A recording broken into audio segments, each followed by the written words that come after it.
Hi, everyone. Mike Malatesta here, and welcome back to the How Did It Happen podcast. On this podcast, I dig in deep with every guest to explore the roots of their success, to discover not just how it happened, but why it matters. My mission is to find and share stories that inspire, activate, and maximize the greatness in you. On today's show, I'm talking with a psychic. Well, I didn't know he was a psychic before we recorded this, but you and I will find out why he is in the episode. He is also a producer of some of the most successful live events in the world, and a person who, after the death of his dad, shifted from a life of gluttonous self-indulgence, those are his words, to a life of serving others. That's right. I'm talking to the one and only Brad Axelrad. The need to belong is the number one driver of humans. Most people are so worried that they're not going to belong out of this unconscious survival thing. It's the human animal in us. It's not our human spirit. The human animal is so afraid that we're going to be pushed out of the cave to be eaten by the saber-toothed tiger or the dinosaur or something. So if you're courageous enough to face your dragon and actually recognize that most of your choices are coming from the need to fit in, the need to belong, the need to be seen, the need to be loved, these are all healthy at some level. But these patterns that we learn from church and childhood and all these other places keep us from living our true, authentic self because we're ultimately wanting to belong at some level. We talk about something called the Hoffman process, which was new to me, why many of us are afraid of our own light, how to turn dragons into fuel, being in between purposes, and why you don't want to die with your voice inside of you. I think you're going to love this episode, and here's Brad Axelrad.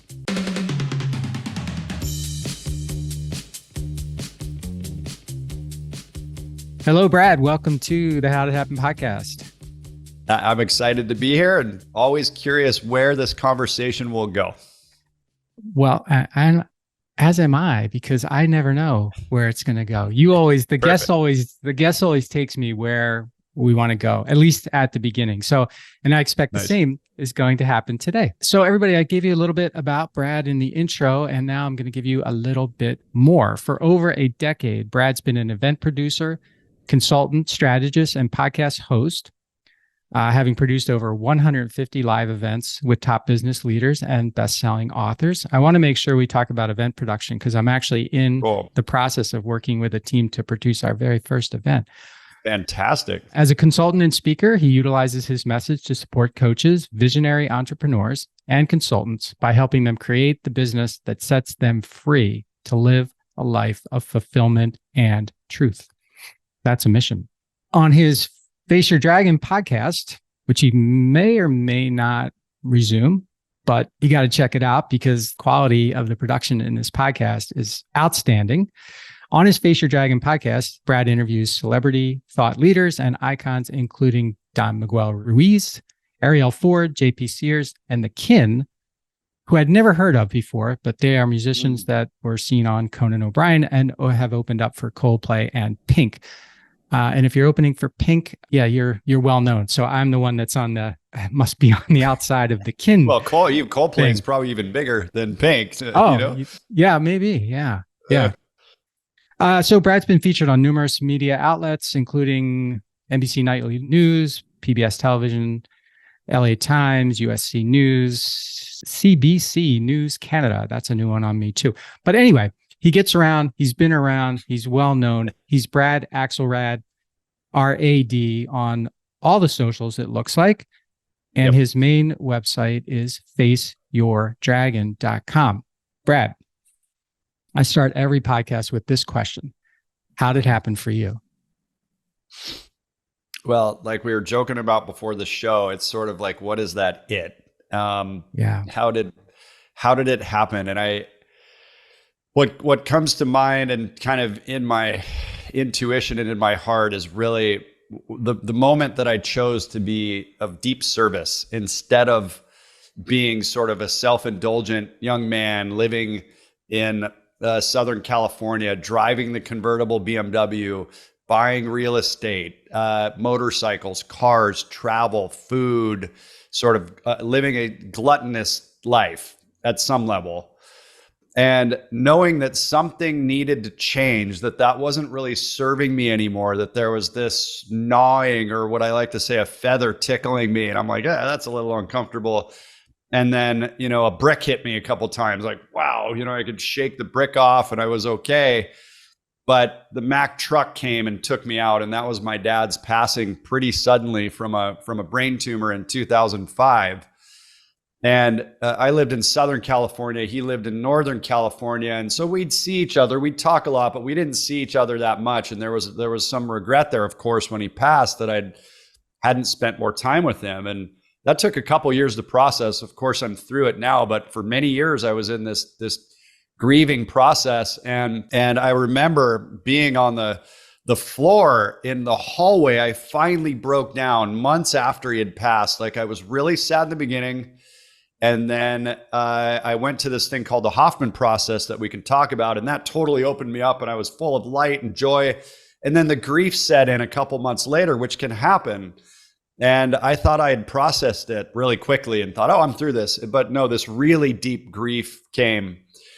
And the point is that I was wailing on the floor, begging the universe, God, Holy Spirit, whatever, the creator, to have my purpose show up so that I could be of service, that I whatever I was doing prior to that moment was not serving. And all that I had left in me was to be a humble servant to humanity. And that was the defining moment for me. And that was the it for me that changed the entire course of my life and opened up beautiful opportunities and people in this deep, resonant, like, passion and surrendered love to be in contribution. That's a lot. That's why I love the question, because it's a good one. People often throw down a lot of stuff. So I guess what I'm curious about is what kept you and your dad apart besides distance? Well, success. What I called it was the grave of self-indulgence. I co-wrote my first sort of life's presentation with Mark Victor Hansen of the Chicken Soup for the Soul's daughter, Melanie. And she lived near me and we were friends, and she helped me come up with that message of self-indulgence. And that wasn't it. And I forgot the question you asked as I mentioned Melanie there. Yeah, that's okay. I asked you what kept you and your dad apart besides distance. So success. So what I mean by that is I had really hit a new stride of, I'd owned properties. I was living in a property that I'd owned. I had the motorcycles, the cars. I was really happy. I should say really not busy, but really immersed in what Orange County, California had to offer. Newport Beach, Laguna Beach. I was living a really amazing life at some level, but like I said, there was something deeper, like that God voice, that still small voice that was there present, that it wasn't working, but it was still very full, if that makes sense. Yeah. So you mentioned your dad passing. Like, did he think your success was not like why did that cause a wedge between? That's my word. It may not be your word. So sorry. Yeah, just to be clear, there was no wedge. Okay. The point was that I didn't go up there as much as I could have. And okay. It was only a 7-hour drive and a 2-hour flit hour, 2 or 3 hours in the airport and an airplane. It wasn't far, but I was just indulging and having a great time and suffering the same. It's this strange paradox of living this full life of really amazing things, but still having that something missing and a God, trying to fill a God-sized hole, as they say in addiction circles, AA, NA, and it's a bottomless pit, or what I like to say at Face Your Dragon, I was chasing the dragon. Boy, was I chasing that sucker, and you'll never catch it. Okay. And this Hoffman process that you mentioned, Brad, what is, I've never heard of that. What is that all about? I'm happy to share it. I'm happy to hear that you're interested, because to me, it's the most profound, it's the most important work I feel on the planet. And I've done, just for clarity for the listeners, like you said, I've produced over 200 live events at this point, all sorts of events, and I've attended well over 100 workshops, seminars, plant medicine ceremonies, big conferences, down to the small 4 of us in a room, really doing deep work kind of stuff. And in 2003, I was kind of ready for some big shifts. And 30-ish years old. It's when I notice a lot of my friends, when they hit around that 30, they're like, something's really not working. So I signed up for the Hoffman process. So it's in Northern California. Back then it was 8 days. Now it's 7. And it's a full immersion into your childhood, basically your childhood, all of your imprinting and programming and patterns that we take on from our parents or surrogate parents. But the process is based on the quadrinity, which is your spiritual self, your intellectual self, your physical self, and your emotional self. And until we heal this hyperactive intellect that's overcompensating for this wounded emotional child or emotional self, we have this intellectual self that's smart. It learns how to navigate. It learns to process and think. But really, we need to heal and integrate this emotional self and what they call your duality. This is your duality. And the goal is to get your quadrinity. It's called the quadrinity process, so that you heal all the childhood programming, the pain, the patterns, understanding where you learn them. But just for example, you do about 20 hours of pre-work before you go in, and they're asking questions such as, tell us an experience you had with your mom, with your dad, with alcohol, with drugs, with work, with sex, with sports, tell us about your relationship with your brother, with your sister, with blah, blah, blah. And the point is, you're doing this deep dive into all these aspects of our entire life. And we're healing and understanding where we learn these behaviors, where we learn these patterns. It's incredibly profound. You come out of that thing and you are never the same. Nothing comes remotely close to the Hoffman process. And you said, so couple things here. So if this is too personal, just tell me, but what did you discover that you had to heal? Oh, well, nothing's going to be too personal there. We all have a childhood. We all had parents that had no fucking idea what they were doing. They did their best. And that's really what you learn there, is compassion for them doing their best and really not knowing what to do. And it's okay. One thing they say in the process, I don't want to give a lot of it away, but your parents are guilty, but they're not to blame. So they're guilty of all of their idiocracy, they're just ignorance. So personally, I got to really dive deep into understanding like abandonment, and even, in fast forward, I look back, it's like any codependent patterns, or even addictive patterns. I've never really been an addict, although I've pushed the edge in everything I've ever done with racing semi-professional motocross and extreme sports and drugs and alcohol and cars and motorcycles and skiing. Like, I've pushed the envelope because adrenaline, and here's an interesting thing that might resonate with the listeners or watchers here. We recreate situations in our life that will mimic our childhood imprinting, and more importantly, our childhood biochemical release. So for me, it was adrenaline. Growing up in a household that was a little bit uncertain, Dad was kind of a hothead, and there wasn't any physical violence or any sexual things that happened, but certainly a lot of unrest. And that's pretty typical in a lot of homes. Arguments happen. But my dad was this pretty big, kind of raging guy. So I had adrenaline growing up. So I would pattern match or recreate situations in my life that would produce adrenaline, for example. So not addicted, but a lot of people that have trauma will continue to either numb themselves with drugs, alcohol, sports, pornography, social media, sex, whatever it is, instead of facing their dragon. And that's really what it's about, is looking within to find out what's running us. Okay. And do I have my timing right that you went to the Hoffman, you went through the Hoffman process in 2003 and your dad passed away in 2005? Do I have that right? I have a really fascinating story I'll share with that. Like, God, the Spirit, our angels, they are working for us and with us. If we can notice, whether you believe in God, Jesus, whatever it is, there's something out there. There has to be, right? I'm not an atheist. I would say I'm more agnostic, but the point is, there's something there. And I signed up and did the Hoffman process in 2003. And then I signed up to go back to do the Q2, which is like 3 days. It was 8. The second time was 3 days for Q2. And I signed up 8 months before the Q2 in October, because Napa in October is amazing. And I knew that. And I signed up, and they fill out months in advance. And 4 months after I signed up, we found out my dad had a brain tumor. Okay.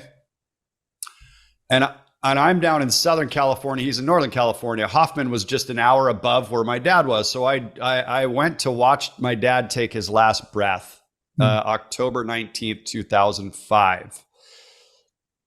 36 hours later, after watching him take his last breath, I was sitting in my seat at Q2 at Hoffman going, and I'm wailing. I'm just completely broken down. People are probably, like, I'm getting chills right now. People are probably looking at me wondering, what is wrong with this guy? We haven't even started the process yet, and he's already lost it, right? And it was the most profound experience to have watched his spirit lift from his body, and to see his body turn sort of gray or ashy. I've never seen someone pass, and it was fascinating to watch his spirit kind of just go away. And the point being, I was in the most spiritual and most profound place I know on the planet, the Hoffman process, 36 hours after I witnessed that, to do work around dad, to do work around mom, to do work around, like, it was magical, to say the least. And I want to say this last part. I wanted to keep it in my life so much that I raised my hand to become the Orange County, California graduate facilitator for the Hoffman process. So I then left, I went back and did the training, and that's what started my event production sort of path, was being the graduate facilitator for the Hoffman process for a couple of years. And what did that entail, Brad, being in that role? So, we did a deep dive training into all of the processes. Granted, I'd already been there twice, and then went back, and, in a 3-ish year span, I had done a lot of the Hoffman work, and I'd been there a couple times. I already knew the work pretty well. But what we would do is get together the graduates. They could have been a graduate from 10 years ago, from 10 days ago. And we would get together and work through the program for 2 to 3 hours and create community. Sometimes there'd be 4 of us, sometimes there'd be 15 of us. And we would get together in my place and work the tools and discuss our challenges. And, but then I was grieving horribly. I was in this dark place of the dark night of the soul. I didn't think I could feel that much pain, and was serving from this place. It's like I had nothing left to do but serve. And I don't know if anybody watching this can relate to that. It was like, I'm done with everything else. I just want to serve. And that's when everything starts to happen. When we're in that deep, devoted place, that's when your life opens up. And that's when I attracted NBC Nightly News and PBS Television, and USC and LA Times, Orange County Register. I mean, I could go on. There's another 10 amazing things that happened because I asked with that much intensity for my purpose to show up. And if you don't mind me asking, how old was your dad when he died? 72. 72. Okay. Not very old. Yeah. I lost my dad. He was 60. Wow. To cancer as well. And I was just having you recount your experience with him at the end, and all made me think about that. And, it's been 20 years now, and I don't think about it every day. Yep. It's there, but I don't think about it. Goes away. I don't think about it every day. And then, so you start talking about it now. Now I've got myself back to that time. So thank you for bringing up your dad, and by extension, making me think a little bit more about Beautiful. my dad today. Thanks for sharing that. So this serve thing, tell me how.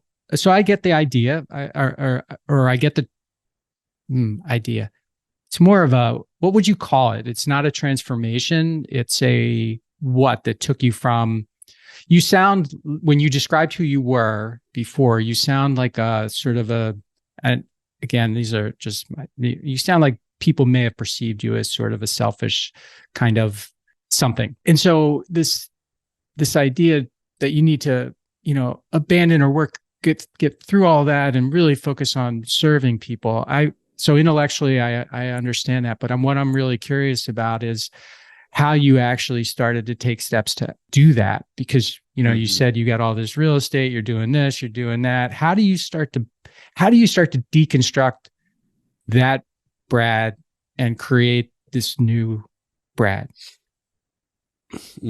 So many watching this probably understand the law of attraction by now, and quantum physics, and maybe even a splash of neuroscience in there. Some people might say high vibes only. High frequency attracts high frequency things and situations and people, and low frequency and low vibes attracts low vibes people and situations. I understand that like attracts like, but what I understand more deeply is something that I witnessed personally. And like I said, I was in the depths of despair, wailing, begging the universe for my purpose to show up so I could just be in service. Nothing else made sense. And I was probably the lowest vibration I'd ever been, but it was the strongest ask or prayer or intention, whatever you want to say. It was like this asking from such an intensity that it was just, there was no turning back in that ask. It was like, I burned my boats, crossed the Rubicon, and I'm all in for this. And I believed it and was ready. And it was like that level of intensity. So what I'm saying is, when, we oftentimes will distract ourselves, or we're addicted, we know that feather's tickling. We've been taken out by a couple bricks. We're ignoring that calling, in a sense. We're afraid of it. A lot of us are afraid of our light. As Marianne Williamson says, it's really our light, not our darkness, that we fear the most. Who are we to become, brilliant and beautiful and successful? It's a long quote, but that's kind of the gist of it. And what I mean by saying all of this is that you know when I'm challenging you to kind of check within, that there's something you're ignoring, something that you're feeling. There's something that you've been hearing from some people. Like, it's showing up if we slow down enough, and if we're sober enough for long enough. And I mean sober literally from drugs, alcohol, all the things we do to distract ourselves, but sober from our addictions to our thinking, sober from our ways that we keep that still small voice and that communication with the divine, whatever the divine is. We're blocking that communication. And I was such a clear channel. And if you can get in a state of being a clear channel, you're gonna shift. It'll show up. What I'm saying is it will find you. You don't need to find it. It will find you. We want to attract it in. We want to pull it in.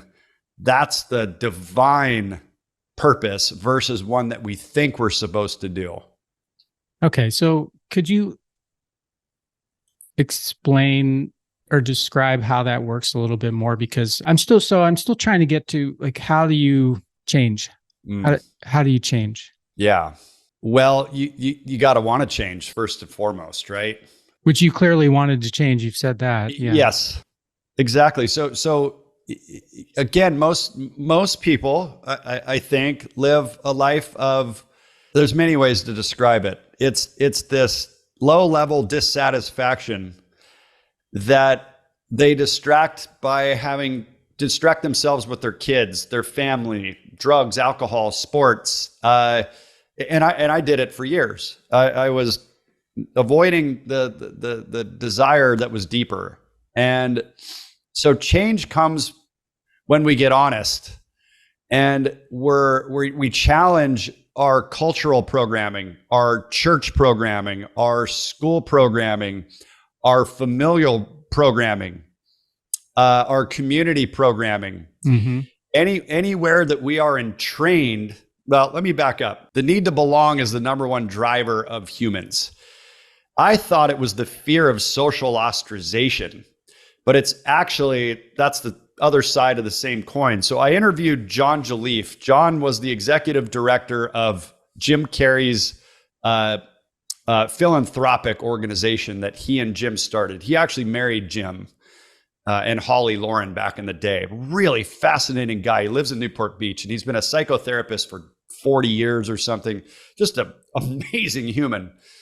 And I asked him, I said, John, I said, what do you think is the number one driver of humans? I said, I think it's the fear of ostracization. He goes, Brad, it's close. And you can see him on the Face Your Dragon podcast. Just faceyourdragonpodcast.com will take you right to the podcast.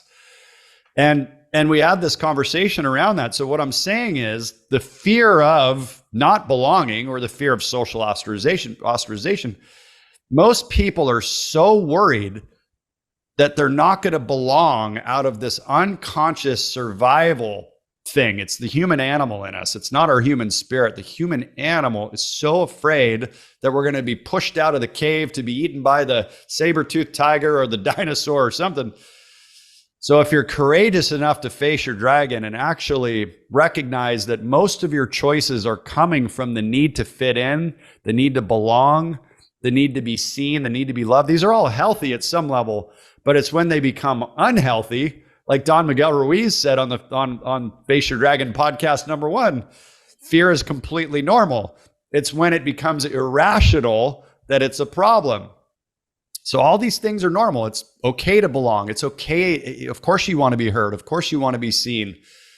But these patterns that we learn from church and childhood and all these other places keep us from living our true, authentic self because we're ultimately wanting to belong at some level. I hope that makes sense. Okay. Yeah. And you've done a lot more thinking on this than perhaps I've ever done. So for a long time, like 20 years. Yeah. So this quote that you and I forget her name already, but that you attributed Marianne to Williamson. Yeah. Many of us are afraid She's of running our for life. president. Yeah. She's running for president. Oh, she is. Okay. Yep. He ran Marianne before Williamson. too. Okay. I think as an independent. Yeah. Many of us are afraid of our light. I've been thinking about that ever since you said it, because I'm trying to tie that to you and this transformation, because you don't seem to me to be a guy who is afraid of his light. And I don't know you, of course, but you don't seem to be a person who wants to be in the dark like most people want. They're afraid of their light because it scares them, right?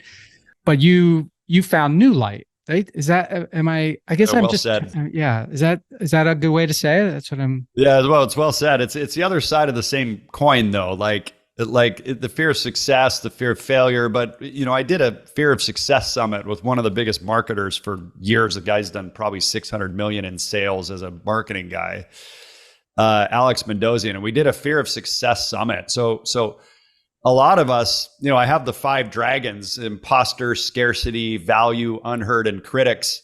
And I've had to navigate all of them. And that's how I came up with this brand, is working with thousands of people throughout the years, big corporations, small life coaches, all facets of business.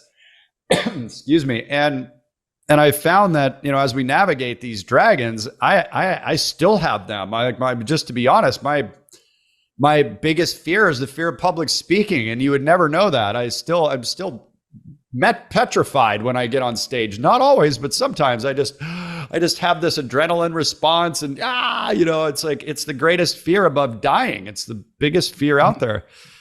So we're none of us are immune to it. It's just are we brave enough, courageous enough to admit it and to actually look within, to say, wow, I've got a fear of success. What if I achieve? And that's part of the critic's dragon. It's what if I achieve the dream and my personal life will suffer, or I'll be criticized in some way. And that was a dragon I had to deal with a lot of times. Like Gay Hendricks talks about on podcast #2. He's brilliant. He's got the book, The Big Leap. He talks about this upper limit, or which is our glass ceiling that we tend to sabotage once we get to this limit of how much good feelings we can have in our experience. And, it's just, I was afraid I was going to be criticized by a family member, like in particular, my oldest brother. If, he's kind of on the narcissist spectrum a little bit, where he didn't really sort of want me to succeed or be happy. It's like I could feel it. So at some level, I'm kind of running this pattern, like, love me, see me, I'll prove to you that I'm good. Like, we do this with people. We run these cycles with people energetically and literally. And Yeah, it's fascinating to observe when you slow down and get sober enough to feel your feelings and to look. So how did this transition to like you want to serve lead to the live event business and Yeah, stuff, let's talk Brad? live events. Yeah, let's talk live events. You wanted to talk about that. So that's a great, fun conversation and one of the hardest things you'll ever do. So I wish you the best of luck. It's awesome. If you have the money to hire a team and do it, it'll be much easier, and it sounds like you do. So, I never wanted to be an event producer. I just started the Hoffman graduate gatherings and within 8 weeks, so after about 2 years of the Hoffman circles, I thought, man, I want to start talking about quantum physics, the law of attraction, neuroscience, other things. And, I was supposed to be following the guardrails, staying inside the guardrails of the Hoffman work, which was beautiful. It's the most profound work on the planet. But I wanted to talk about something else. So I started another book study group on the book Ask It, It Is Given, the teachings of Abraham Hicks. And maybe you've heard of that, maybe not, but it was one of the sort of Bibles for the law of attraction movement that happened in the late 2000s with The Secret and everything else. So I started studying and talking about that book and the movie, What the Bleep Do We Know, which is all about quantum physics. I've seen it well over 150 times. Like, everybody should watch The Secret and What the Bleep Do We Know. They're amazing pieces of work. They're a little dated now. They're 16, 17 years, 18 years old, but they're amazing pieces of work. And so the book study group, let me fast forward. So within 8 weeks of us sitting in the living room of a guy I knew in Newport Beach, we were on NBC Nightly News. Like, holy smokes. I did a press release. My instincts knew to do it. It was like this, oh my God, my life's going to change. I knew it was going to change as soon as, I'm getting chills again. As soon as we started, you want to check in with your chills, you guys. These are important. These are little signs that we're on the right path. These are little sign tickling from angels and things, or whatever you believe. So there's this.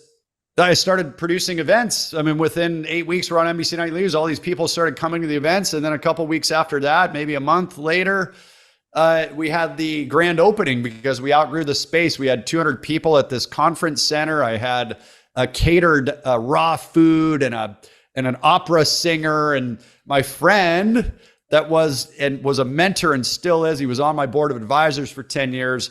This is so cool. He used to be the host of Joker's Wild and Shop Till You Drop and the California Lottery Big Spin TV show. Like, he's a major television game show host and one of the most beautiful, deep, wise souls I know. But he was our guest speaker that night. And then from there, hundreds of events happened. But that was the genesis of it, was that. Joker's Wild. I have not heard that show in a long, long time. That brought back a memory right there. That's going way back. Joker's Wild. That's way back. So, okay. So that gets you going, I guess, from a practical standpoint and a selfish standpoint for me. Yep. What's the key? This is probably a dumb question, but what's the key to a great live event? Well, can I ask you some questions around it? Yeah. That would be helpful. Yeah. What's the intention of the event and the message of the event? Like, what's the promise of the event? Okay. So the event is about elevating humanity through leadership. And I am a co-pilot on this event. Judy Dano it's her work, and she is the one who's leading the charge on this. I'm assisting. Has she produced events before? No. Okay. So elevating, who are the leaders that you want to show up? Entrepreneurs, or are they corporate leaders, or who are these people? Both at this point, and this is a year down the road. So at this point, we are thinking both. Okay. So to me, the key to any event, it doesn't matter who they are. People are people. People want to be connected to other people in particular. I think most people go to events for the people, the other people. Yes, we go to the events because my last large scale event, I had Michael Gerber of the E-Myth book. You've probably heard of that, the #1 best-selling business book of all time. He hosted one of my strategy favorites. panel. Yeah, he hosted a strategy panel and spoke for 30 minutes on my stage. The point is, people came for Michael. Oh my gosh, Michael Gerber's here. I should come. Or Ali Brown, or all these other big names, right? She was on ABC's Celebrity Millionaire. I mean, I had huge people at this event. That draws the crowd. If you can attract celebrity names, that gets people there. So some people show up because of the person, but in my experience, when they get there, they're there because of the connections they make with the people. That's the high they get. That's the dopamine, the oxytocin, the serotonin. That's it. So why I'm starting with that is that high interactivity is so important. I would recommend that you add networking sessions that are structured into the event where you're teaching people and guiding them how to network together with each other.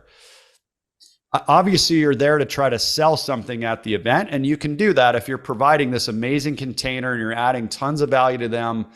But one of the biggest benefits and the highest energy that you're going to create is pushing them into uncomfortable things, whether they're ready or not. And that can come in one of two ways. It's the networking, like I said, forcing them to elevator pitch to other people in small groups. And, and you and I can talk about these things another time, like how to structure some of these things. But that's the first thing, getting them interacting, getting them meeting each other, pushing them in there out of their comfort zone. So another thing I used to do to get them way out of their comfort zone, a lot of people thought I was crazy doing this, but I would get the energy just riding up through the night. And I would do 3-hour events. Most of my events were Wednesday night from 6 to 9 p.m. And I want to share the structure because these are community events monthly. I wanted to build community ongoing every month. They knew they could come to this amazing community. You want me to keep sharing? Yeah, go. Cool. So the first hour from 6 to 7 was open networking and mini expo. So I'd make some money selling 10 expo tables, $100, $150, whatever. That would pay for the food, the venue. It was great. Then sell the tickets for 25 prepaid, 30 at the door. Decent little money maker from those things. This is, again, a different style than what you're doing. But then the second hour was always structured networking. And then we would take a break. And then so they would be mingling, and then we would take a break, and everyone would go eat and go to the bathroom. And then 20 minutes later, we'd come back. And then the third hour was the guest speaker who was the headliner that brought a lot of the people there. So there was the extrovert first hour, the introvert second hour, because we would force the introverts to talk to each other. And then there was the guest speaker that would sell the crap out of the room, and I would make 50% off of the back end sales from what they would sell. Okay. I mastered it. I'm one of the best in the world at this style of event. I can say that very confidently because I've done hundreds of them, well over 100 and probably 30 of that style of event. But in that part of the ramp up, so they would schmooze and mingle. And then I'd get in the room and do a little talk for 5 or 10 minutes. And then I would almost always get people up out of their chairs immediately. Keep them out of their chairs. Keep them moving. Okay, go find someone you've never met and stand in front of them. And they're just like, oh my gosh, I can't believe he's, okay, just look at this person. This is a networking event. Most people are in suits and stuff, right? Mm-hmm. And I'd have them eye gaze. And I would explain to them through the process. You're probably feeling a little uncomfortable. You might want to laugh. You might want to look away. Just notice all these feelings you're having as you're doing this. Now close your eyes. And then I'd walk them through a meditation to get connected for their intention for the evening, to get them communing with something outside of themselves. And then I'd have them open their eyes again, and they would be much more present to this person. And then I would have them just eye gaze. And then I would have them, after, couple minutes of eye gazing, dyad, and each person would share what happened for them or what they're looking to get out of the evening. Point is, make it inclusionary and what's the term that I'm looking for? Like interactive. It's another term, but extremely interactive. Don't have it be show up and listen to 10 speakers speak at you all freaking day. Nobody wants that. And I've made that mistake a couple times doing that. Yeah. Well, people, their bandwidth for that kind of stuff is kind of limited too. I mean, they might sit there all day. I would keep the presentations to 10 to 20 minutes too. So this structured networking. So I'm really interested in this whole concept of curated networking or structured networking, like you said.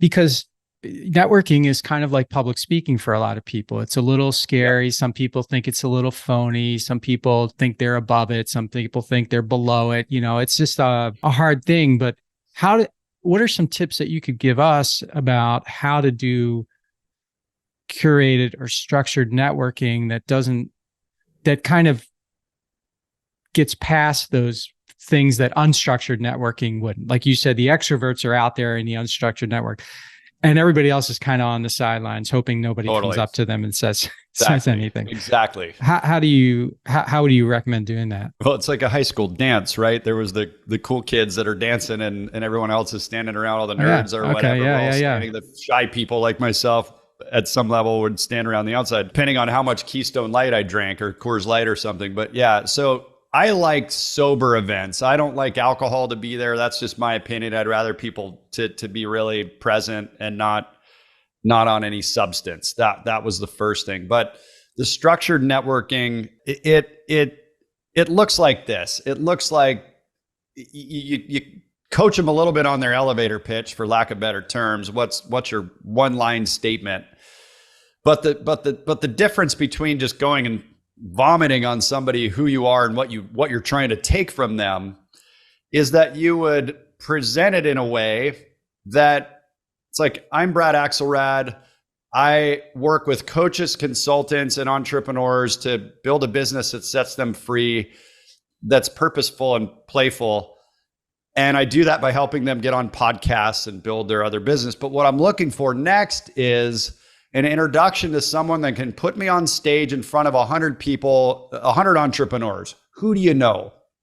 And you have these cards where you would, and I learned this from CEO Space when I partnered with CEO Space a long time ago, and you'd have these cards that they would call See Me cards. And you'd write down, okay, call me because I know Joe that does exactly that. Here's my number, and you hand it to them. So, and then, great, thank you. Anyone else? Oh yeah, I know Susie, or I am that person. Call me. And you're getting these cards. Great. And then you could do this sitting or standing. And now imagine there's 5 people in a circle, and the first person goes, they have 1 minute to share what they do and 2 minutes for everybody else to love on them. It's a shift from, I'm going to take from you, to we're all going to give to each other. That's the shift. Okay, so makes sense. But the reason most people hate networking is they don't want to have the insurance sales guy come and jam his card down their throat. It's like, that doesn't work, right? Yeah, no, not at all. Yeah. Or look past you to the next person. Exactly. Like, so they pretend they're talking to you. Okay, well, thanks for the tips. That's good. I think I definitely know more than I knew before. So thank you for that. Right on. So let's get into your dragons. That you mentioned them, and there were 5, and I missed one, but imposter, value, unheard, critic. Imposter, scarcity, value, unheard, and critics. Okay. So what are they? How do you use them? And what do people need to know about the dragons to face them? Like I said, I've battled all of these at some level. Imposter, scarcity, value, unheard, and critics. I mean, I still do to this day. And what I've noticed in producing all these events and having thousands of people sit in my chairs, and the hundreds of people I've worked with in one-on-one and in groups as coach or consultant or teams, is that there's a lot of things happening internally, but in their own process and being projected onto others. And then that person's feeling it. And it's like, there's this cycle that we run with people. But imposter shows up basically anytime we try something new and we're pushing the edge, we're going to feel like an imposter. But I want to say this, let me frame it all with this. What's most important is to realize that these are our gifts to us. They're not something we want to slay. We don't want to kill and slay our dragon. We want to learn to leverage and transform these into fuel, fear into fuel, That's the key. We have so much power when these show up for us. Like the fear of public speaking, I could whimper and get quiet, or I can use all of that anxiety and intensity and fear and tension to become more animated and to like use it as energy. So when you're feeling like an imposter, try to flip it and remember the things that you're good at, and know that anytime you start something new, it's just normal. It's completely normal.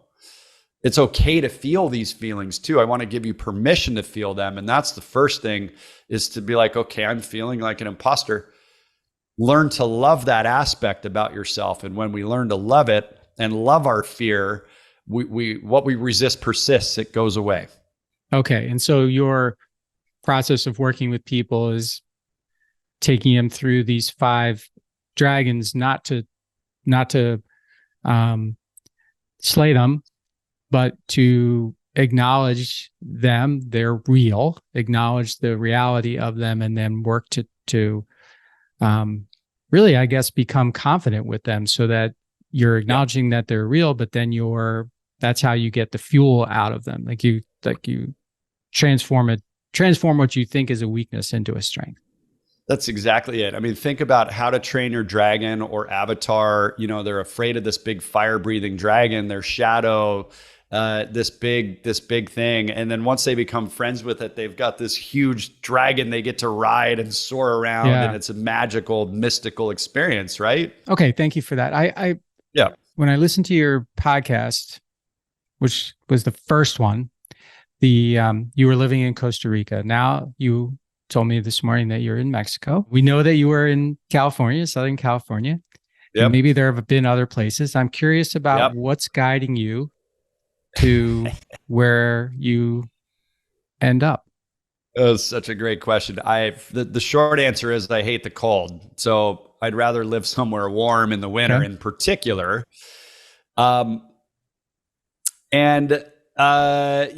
we're living in a gated golf club yacht community. The 10 richest families in Mexico live in this place. It's gorgeous. It's absolutely amazing and magical. And it's probably a quarter of the cost of what it would be in the States. Thankfully I speak Spanish. This thing would probably be $8,000 a month in Newport Beach. It's not that. It could be.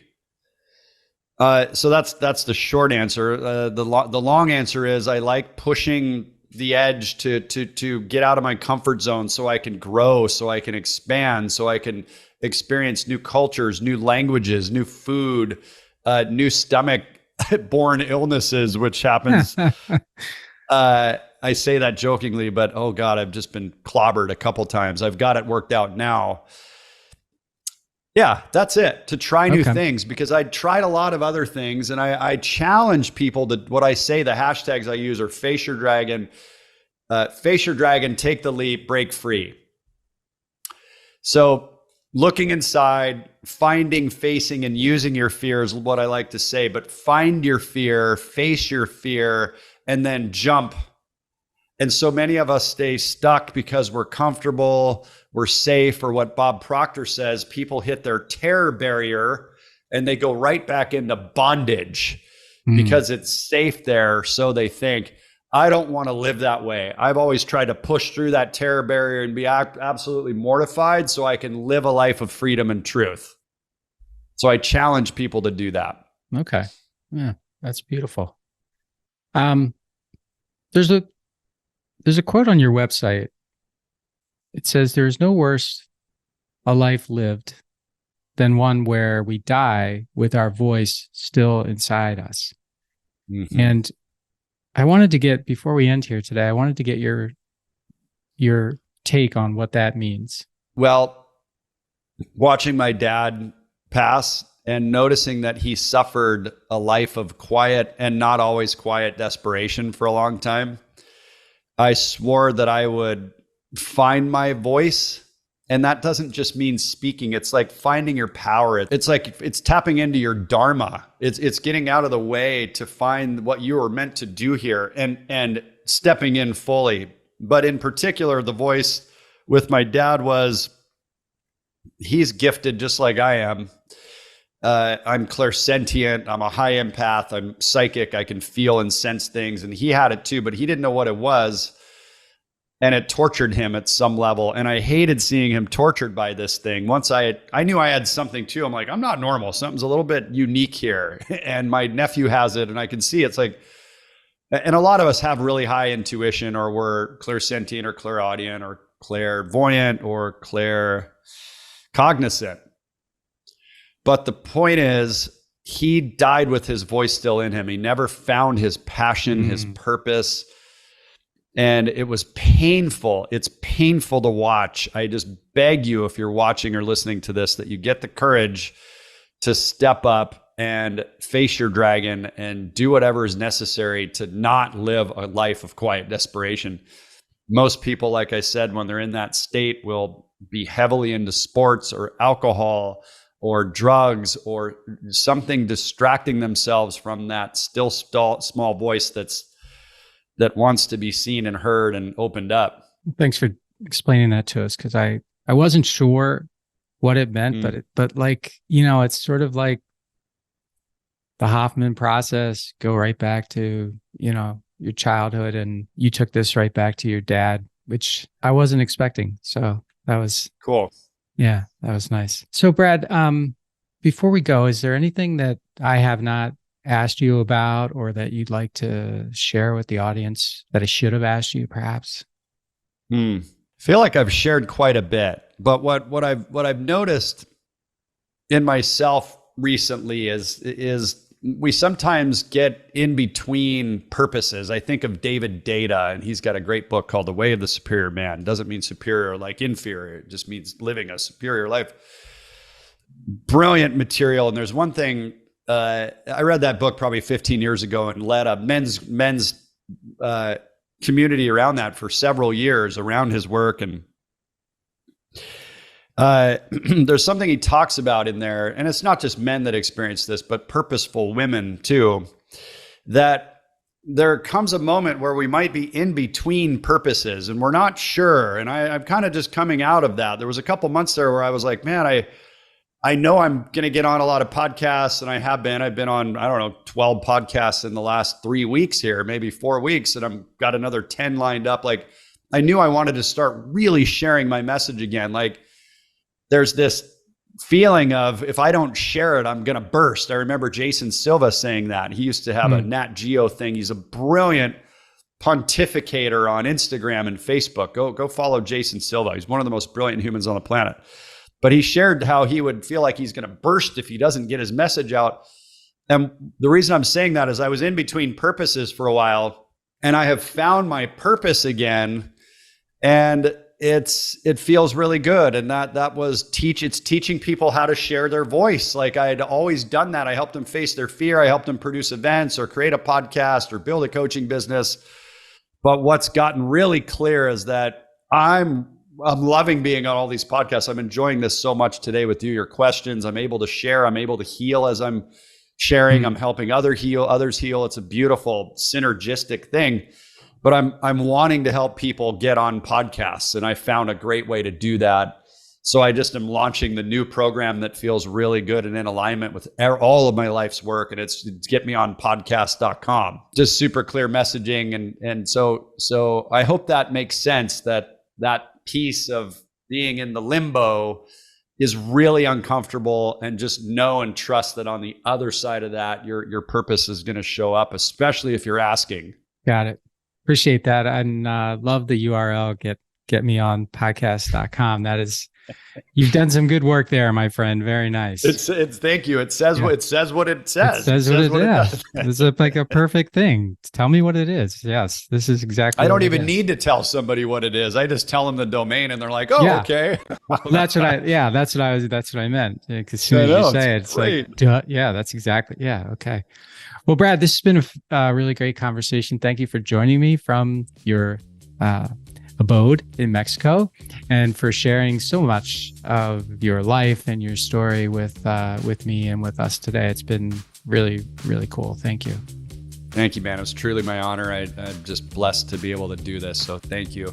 Hey, everybody. Thanks for listening to the show. And before you go, I just have 3 requests for you. 1, if you like what I'm doing, please consider subscribing or following the podcast on whatever podcast platform you prefer. If you're really into it, leave me a review, write something nice about me, give me 5 stars or whatever you feel is most appropriate. Number 2, I've got a book. It's called Owner Shift: How Getting Selfish Got Me Unstuck. It's an Amazon bestseller. And I'd love for you to read it or listen to it on Audible or wherever else, Barnes & Noble, Amazon. You can get it everywhere. If you're looking for inspiration that will help you unlock your greatness and potential, order or download it today so that you can have your very own copy. And if you get it, please let me know what you think. Number 3, my newsletter. I do a newsletter every Thursday, and I talk about things that are interesting to me or I give more information about the podcast and the podcast guests that I've had and the experiences that I've had with them. You can sign up for the podcast today at my website, which is my name, MikeMalatesta.com. You do that right now, put in your email address, and you'll get the very next issue. The newsletter is short, thoughtful, and designed to inspire, activate, and maximize the greatness in you.